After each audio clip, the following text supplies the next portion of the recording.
அல்லேலூயா அல்லேலூயா அல்லேலூயா. அல்லேலூயா. கர்த்தர் நல்லவர். இது ஒரு விசேஷமான ஒரு நாள். 2 வருடங்கள் சாமுவேலை கர்த்தர் கிருபையா பாதுகாத்தார். அல்லேலூயா. 3வது வருஷத்துக்கான கர்த்தர் கிருபை செஞ்சிருக்கிறார். ஆமென். அல்லேலூயா. பிள்ளைகள் கர்த்தரால் வரும், கர்ப்பத்தின் கனி அவரால் கிடைக்கும் பலன் என்று சொல்லி வேதம் சொல்லுகிறது. ஆமென். ஆமென். அதுல என்ன ஒரு காரியம்னா, அன்னாலை போல தேவ சமூகத்திலே காத்திருந்து ஜெபித்த பிள்ளைன்றதுனால அவர் பேரே வந்து சாமுவேல். ஆமென். சாமுவேல் தமிழ் இனியன். அது கரெக்டாக சொல்லுவான் பேர். பேர் என்னன்னு கேட்டால் சாமுவேல் தமிழ் இனியன். சாமுவேல் வந்து கர்த்தர் கொடுத்தாருன போது ஆமென்.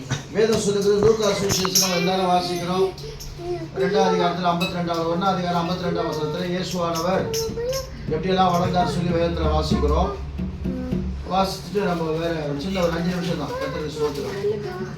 வாசிங்க. லூக்கா சுவிசேஷம் 1:52 வாசிக்கும்போது இயேசுவானவர் ஒரு மாதிரி 2:52 இயேசுவானவர் தேவ கிருபையிலும் இயேசுவானவர் ஞானத்திலும் வளர்ச்சியிலும் தேவ கிருபையிலும் மனுஷர் தயவிலும் அதிகமாய் விருத்தி அடைந்தார். முதலாவதாக இயேசுவானவர் ஞானத்திலே இந்த பிள்ளைக்கு நல்ல விசேஷத்தை ஞானத்தை கொடுக்கணும். ரொம்ப கோபம் வருது. ஞானம் இருக்குது, ஆனால் அதுக்கு பயங்கரமான கோபம் வருது. வாங்கினா வாங்கி கொடுக்கணும். இப்போது வச்சுட்டா 150 ரூபா வாங்கி வாங்கினான்ட்டான். அதான் வாங்கியே கொடுக்கணும். அதனால இயேசுவானவர் ஞானத்துல முதலாவது வரணும். நல்ல ஞானம் நல்ல ஆர்டர் கொடுத்துருக்கிறாரு. அப்புறம் கிருபை ஞானத்திலும் வளர்ச்சியிலும் நல்ல வளரும்படியா கர்த்தர் கிருபை செய்திருக்கிறாரு. தேவ கிருபை எப்போதும் பிள்ளையோட நம்ம எல்லாருக்காக தேவ கிருபை இருக்குது. அடுத்தது மனுஷ தயவு. நம்ம தயவு மற்றொரு தயவு நமக்கு சொந்த உலகத்தில் நம்மளால வாழ முடியாது. ஆண்டவராக இயேசு கிறிஸ்துவுக்கே ஒரு மனுஷோட தயவு கிடைச்சது. அதனால இந்த நாளில அருமையான பிள்ளையை கர்த்தர் ஆஸ்வதிக்கணும்னா இன்னைக்கு சாமுவேலை குறிச்சு ஆண்டவர் சொல்றார். 1 சாமுவேல் புஸ்தகத்துல 1ஆம் அதிகாரம் 10ஆம் வசனம் இப்படியாய் சொல்லுகிறது. தேவனுக்கு மேம்பட்டாங்க.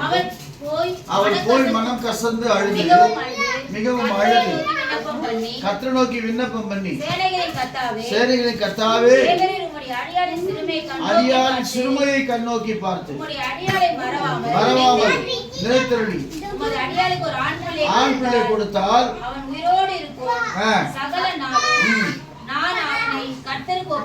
கர்த்தருக்கு ஒப்பு கொடுப்பேன். படுவதில்லை.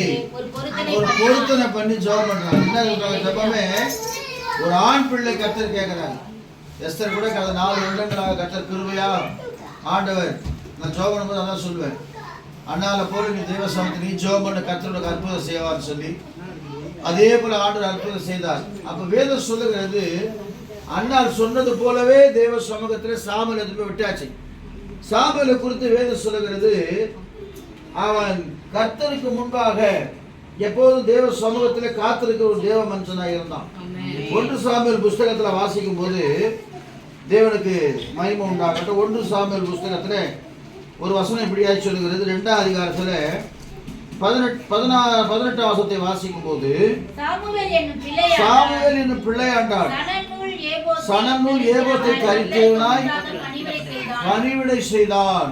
முதலாவதாக இந்த பிள்ளை தேவனுக்கு என்று ஒரு பணிவிடை செய்யணும். அதை சொல்லுவோமா? ஏன்னா கற்பத்தின் கனி வந்து ஆண்டவர் ஜபத்தினால கொடுத்த பிள்ளையா இருக்கிறபடினால சாமுவேல் என்ற பெயர் வைத்திருக்கிறபடினால சாமுவேலை போல ஒரு தீர்க்கதரிசியா இந்த பிள்ளை வளரணும். 1.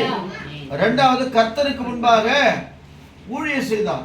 அப்ப கர்த்தருக்கு முன்பாக ஒரு மனுஷன் ஊழியம் செய்யும் போது கர்த்தர் அவன் மேல பிரியமாக இருக்கிறார். பைபிள்ல யார்கிட்ட பேசல? ஏலிகிட்ட கூட ஆண்டவர் பேசல. ஏலியின் பிள்ளைகளோட கூட கர்த்தர் பேசல. ஆனா சாமுவேலோட கர்த்தர் பேசினார் பைபிள். அவன் சிறு குழந்தையா இருக்கும் போது ஏலிக்கு முன்பதாக கர்த்தருக்கு ஊழியம் செய்து கொண்டிருந்தான். அப்படி ஊழியம் செய்யும் போது கர்த்தர் அவனோடு பேசினார் பைபிள்ல.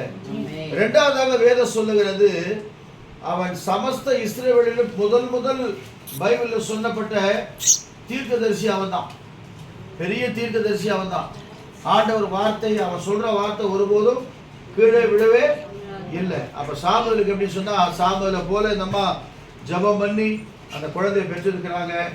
வேதம் சொன்னது போல ஆண்டவருக்கு எப்படி தேவ கிருபை அவரோடு கூட இருந்ததோ, மனுஷன் தயவு அவரோடு கூட இருந்ததோ, ஞானத்தில் எப்படி ஆண்டவர் சிறந்து வழங்கினாரோ, வளர்த்தியில் எப்படி ஆண்டவர் வளர்ந்தாரோ. ஏன்னா உங்களுக்கு வேதம் சொல்லுகிறது, ஒரு பிள்ளை பெற்ற பிறகு நமக்கு ஞானமே இல்லைன்னு சொன்னா நம்ம என்ன சொல்லுவோம்? புத்தி இல்லாத பிள்ளைன்னு சொல்றோம். விசேஷத்து ஞானத்தை கத்தர் கொடுக்கணும். இரண்டாவதாக ஞானம், அப்புறம் அறிவு. அப்படி அப்படிது வாசிங்க. இயேசுவானவர் வளர்த்தியிலும். வளர்த்தினா ஒரு குழந்தை என்ன செய்யணும்? வளர்ந்துக்கிட்டே இருக்கணும். முதல்ல ஞானத்தை கர்த்தருக்கு பயப்படுறதே ஞானத்தின். அதனாலதான் சிறு குழந்தைகளை கூட சர்ச்சை கொண்டு வர சொல்ற காரணம் தெரியுமா? சிறு வயதுல இருந்து அது வசனத்தை என்ன செய்யணும்? கேட்கணும். கேட்கத்தான் கர்த்தருக்கு பயப்படுவதே ஞானத்தின் ஆரம்பம். ஒரு பிள்ளை கர்த்தருக்கு பயந்தாலே கர்த்தர் விசேஷித்த ஞானத்தை அந்த பிள்ளைகளை கொடுத்துருவாரு.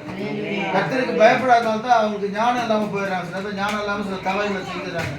அப்ப வேதம் சொல்லுகிறது ஞானத்தை கொடுக்கிறார். ரெண்டாவது வளர்ச்சியை கர்த்தர் கொடுக்கிறார். வளராமே ஒரு பையன் 10 வயசு ஆச்சு குள்ளமாவா தான் நம்ம என்ன சொல்லுவோம்? இந்த பையன் வளரவே இல்ல வேணும். ஆனா இவனுக்கு நல்ல வளர்ச்சியை கர்த்தர் கொடுத்திருக்கிறார். மூணாவதாக ஆமா கிருபை அதிகமா இருக்குது. கர்த்தருக்கு நல்லா பாடக்கூடிய கிருபை இருக்குது. இப்ப எப்பயோ ஒர்ஷி பாட்டெல்லாம் பாடுற அளவுக்கு ஆண்டவர் நல்ல கிருபை கர்த்தர் தேவன் கொடுத்திருக்கிறார். எல்லாரும் ஆச்சரியப்பட்டு நம்மளே அன்னைக்கு நியூஸ் சர்வீஸ்ல அவன் பாடும்போது ஆவியே அசைவாடு வாவின்னு சொல்லி பாடும்போது சின்னகரம் கேட்டுக்கணும். கர்த்தருக்கு சோதரம். அப்ப தேவ கிருபை. நாலாவது மனுஷர் எல்லாரும் அவரை ரொம்ப நேசிக்கிறாங்க. எல்லாருமே நேசிக்கிறாங்க. அது ஆயாங்க விட மாட்டேன்றாங்க. எல்லா ஆயா முடிச்சுக்கிறாங்க. அதனால ஆண்டவர் கிருபை இந்த பிள்ளைகள் இருக்கணும். 4 காரியத்திலும் கர்த்தர் சிறந்து விளங்கும்படியாய் அடுத்த வருஷம் ஸ்கூல்ல சேர்க்கணும்னு சொல்லி அவங்க ரொம்ப பிரயாசப்பட்டு கொண்டிருக்கிறாங்க. அதனால இன்று மட்டும் கர்த்தர் நடத்தினான். அதுக்கு ஒரு பேர் எவினேசர் பேர் இருக்குது. இனிமேலும் கர்த்தர் பிள்ளை நடத்தணும்.